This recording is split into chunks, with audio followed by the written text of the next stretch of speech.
Bienvenue à tous dans cette nouvelle vidéo, on se retrouve pour une nouvelle analyse sur les Pokémon de la huitième génération.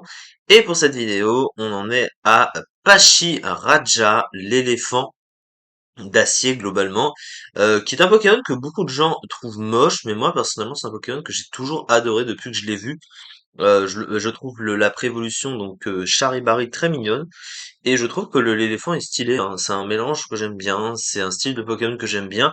Alors qu'en Pokémon éléphant, j'aime pas forcément Donphan de la deuxième génération, mais lui je l'aime bien.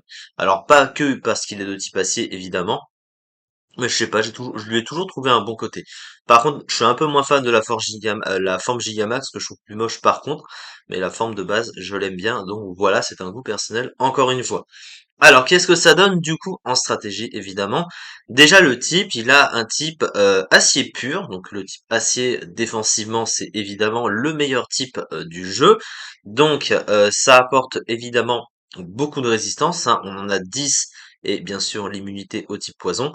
Pour les trois faiblesses bien connues du type acier, combat, feu et sol, qui sont les trois types de coverage les plus populaires du jeu, évidemment pour passer ce fameux type acier. Donc on a l'habitude, donc ce sont des faiblesses bien sûr assez gênantes pour ce genre de Pokémon.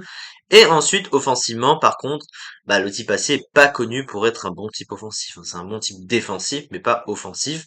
Donc c'est vrai que le stab acier lui-même sera pas vraiment très très fort offensivement. Après, ça dépend sur quoi tu l'utilises, ça dépend des puissances rajoutées derrière, mais évidemment, il va souvent avoir besoin de coverage, et comme il n'a pas de double type ou d'autres stats pour aller avec, bon, c'est vrai que c'est un petit peu limité offensivement, on est d'accord.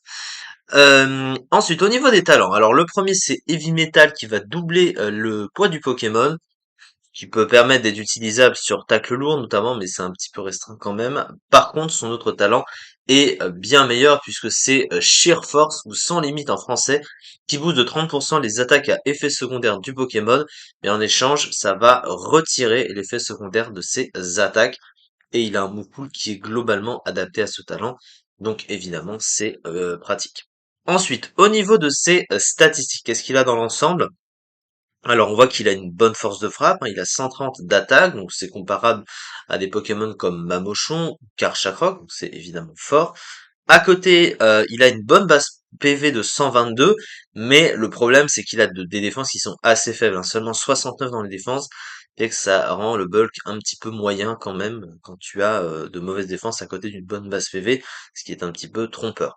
Son attaque spéciale n'est pas vraiment utilisable avec seulement 80, mais là où c'est un peu compliqué, c'est surtout la vitesse. Il a une vitesse qui est très mauvaise, hein, seulement 30 de vitesse, ce qui fait que pour un Pokémon offensif, ben, il va être difficile à jouer, il va être difficile à placer, et comme il a de mauvaises défenses, bah, c'est compliqué de devoir prendre un coup avant d'agir, parce que, bah, si jamais il fait pas assez de dégâts, il pourra difficilement retaper derrière parce qu'il va se faire dépasser et tuer assez facilement. Donc voilà, ça reste compliqué.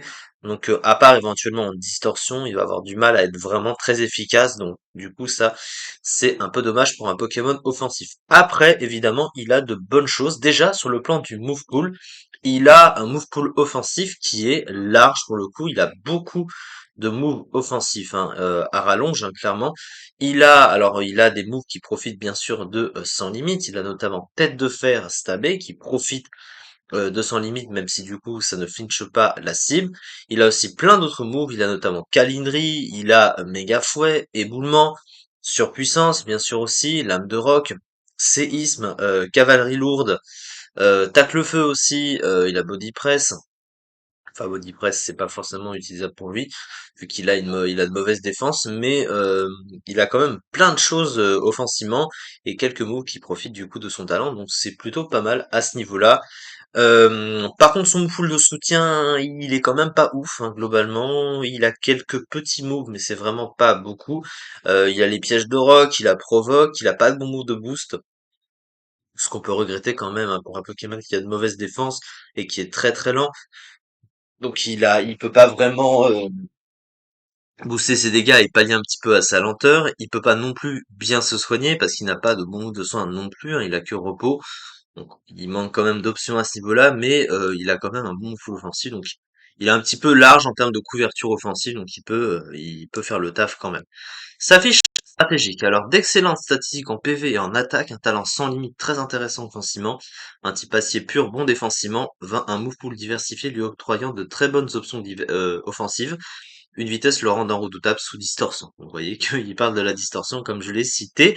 Des statistiques défensives qui ternissent son bulk du coup et une très mauvaise vitesse. Alors ce Pokémon, il a un bon potentiel mais difficile à exploiter par rapport à ses statistiques et sa lenteur malheureusement.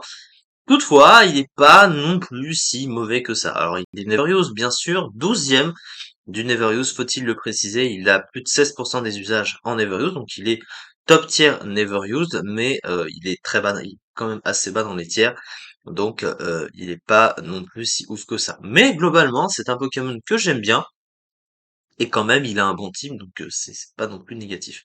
Voilà, en tout cas pour cette vidéo, on se retrouve prochainement pour la suite des analyses pour les Pokémon de la 8e génération du coup. Merci beaucoup de m'avoir suivi et à très vite pour la suite.